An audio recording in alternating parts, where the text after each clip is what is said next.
নিজেরা মাজার পূজা করো, রাসূলের সুন্নাত তোমাদের ভিতরে নাই, রাসূলের আদর্শ নাই, রাসূলুল্লাহ সাল্লাল্লাহু আলাইহি ওয়াসাল্লামের খাঁটি উম্মত হইয়া কখনো গালিগালাজ করতে পারে না।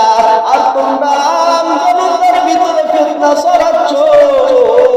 আব্দুল মালেক সাহেব হুজুরকে লইয়া কি পরিমাণ তোমরা বাজে মন্তব্য করতেছো, আব্দুল মালেক সাহেব হুজুরকে গালি দিচ্ছ, এগুলো বেয়াদবি ছাড়া আর কিছুই হতে পারে না। তোমরা প্রকৃতপক্ষে সুন্নি না, তোমরা হলো মাজার পূজারী।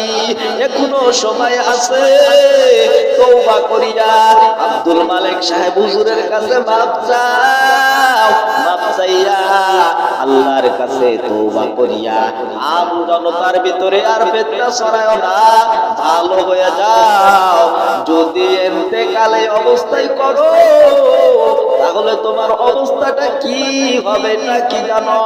আম জনতার ভিতরে কেন ফিতনা ছড়াও? আম জনতা তো কিছুই বুঝে না, কারণ তারা কোনটা ভালো কোনটা মন্দ সেগুলো তো আম জনতা জানে না। বর নিচে বিন্দু দিলে র হয়, আম জনতা সেটাও জানে না। কিন্তু তোমরা এই যে ঈদে মিলাদুন নবী, ঈদে মিলাদুন নবী এইটা তোমরা প্রমাণ করতেছো, অথচ তাহেরি এক বক্তব্যের ভিতরে ডাইরেক্ট বলেই ফেললেন এগুলোর কোনো প্রমাণের প্রয়োজন নাই, দলিলের প্রয়োজন নাই, দলিলের প্রয়োজন নাই, এগুলো আমরা মহাব্বতের টানে করি।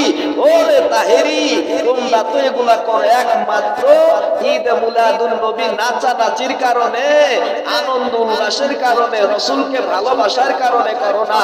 রসুলকে ভালোবাসলে তো অবশ্যই তোমার ভিতরে সুন্নাতের কাজ থাকবে।